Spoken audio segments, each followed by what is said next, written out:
Entrar nesse destaque aí do 1º de maio, Thales, existe então essa percepção de que Lula não estava atento ao que estava acontecendo e aí foi terceirizando essa culpa por fiasco do evento, Thales? Eu acho que é evidente que ele não estava atento, deixou nas mãos do ministro, e o ministro não se saiu bem. Nem o ministro, nem as centrais sindicais, nem ninguém, mas nessas horas cabe ao gestor a responsabilidade. Ele deveria ter acompanhado, ele deve conhecer o ministro que tem. O Márcio Macedo ainda está devendo, em geral, porque não tem sido um ministro opaco. Tem sido um ministro que não tem aparecido muito resolvendo problemas, né? Muito embora seja um ministro, um dos que o Lula melhor se dá.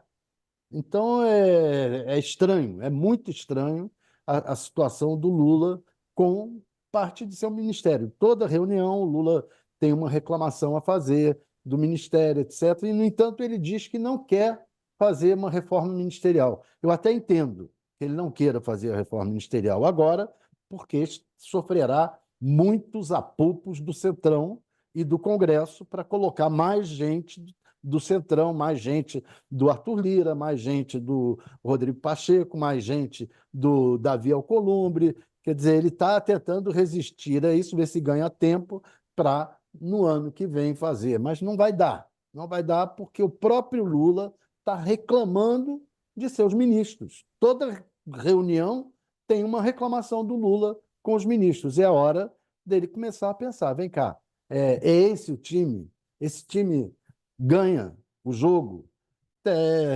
A princípio, dos ministros que tem aí, o Haddad é a grande estrela, o Haddad realmente está indo muito bem, a economia, ele faz até articulação política, o Haddad se sobressai, tem o ministro Lewandowski que não está mal, você tem que pegar uns 2 ou 3 ou 4 ou 5 que seja, a Marina, e tudo bem, esses aí vão ser os meus, o meu time de frente. Mas a retaguarda ele precisa rever. Está evidente que houve problemas na preparação e, nesse caso, o Márcio Macedo. Mas tem outros que estão dando problema. O ministro, o Juscelino Filho, isso é um tumor no ministério, não é nem mais um ministro, é um tumor que fica lá no ministério é, sangrando. Então, tá na hora do Lula olhar um pouco no pequeno, cada ministro dizer, olha, você não está dando certo, vamos mudar, vamos ajeitar e acertar. Desarticulação geral aí, na sua opinião também, Josias? Criou-se ali no Palácio do Planalto um clima de caça aos culpados por esse fiasco do 1º de maio, né? O Lula inaugurou a caçada, ele quando estava ainda em cima do palanque lá no ato, que deveria ter sido um ato de celebração do Dia do Trabalhador, ele disse ali em timbre ameaçador, não pense que vai ficar assim. Estava se dirigindo ali ao ministro Márcio Macedo, né, que é o responsável pela interlocução do governo com os movimentos sociais.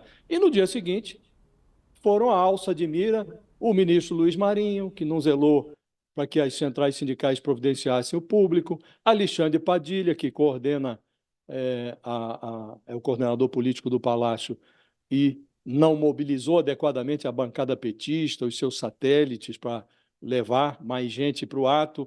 Sobrou tiro até para o Marco Aurélio Ribeiro, que é o Marcola, que organiza a agenda do Lula, e se absteve de farejar esse fracasso, né?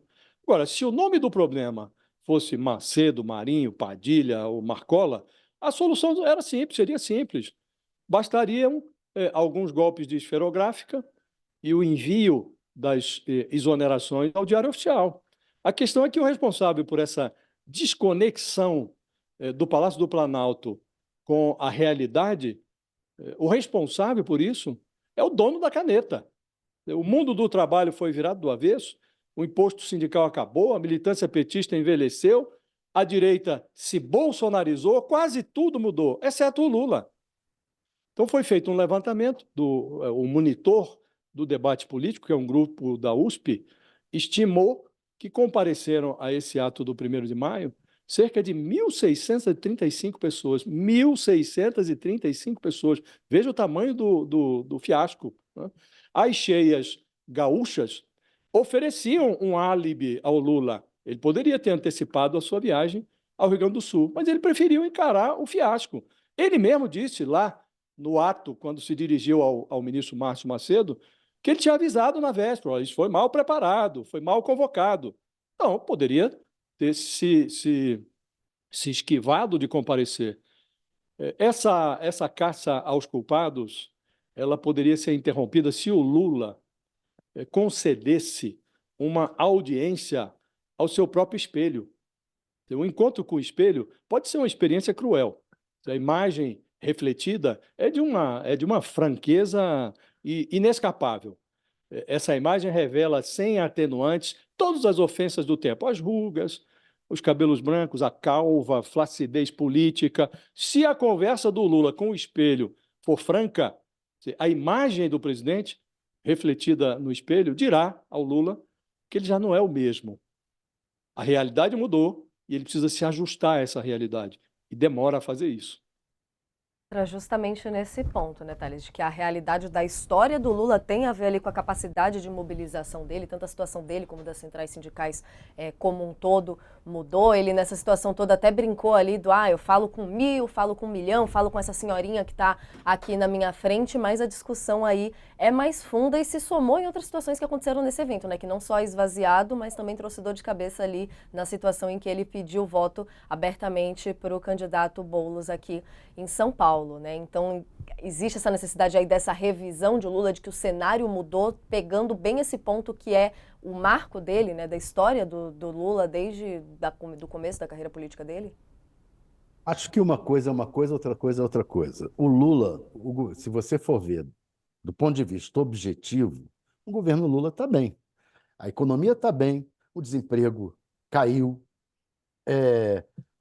aumentou a nota do Brasil no ranking internacional, nas empresas de rating, aumentou. Então, o Brasil foi aprovado reforma tributária, as contas públicas melhoraram em relação ao governo anterior barbaramente. Do ponto de vista da administração, o Lula está bem, não está mal. O que atrapalha, o que tem atrapalhado o Lula é a versão. E ele contribui para ter uma versão ruim do governo dele, na medida que faça declarações descabidas, né? Como essa que foi do Boulos, ele falar, defender a eleição do Boulos num ato público que tem, inclusive, dinheiro federal. Então, ele tem que...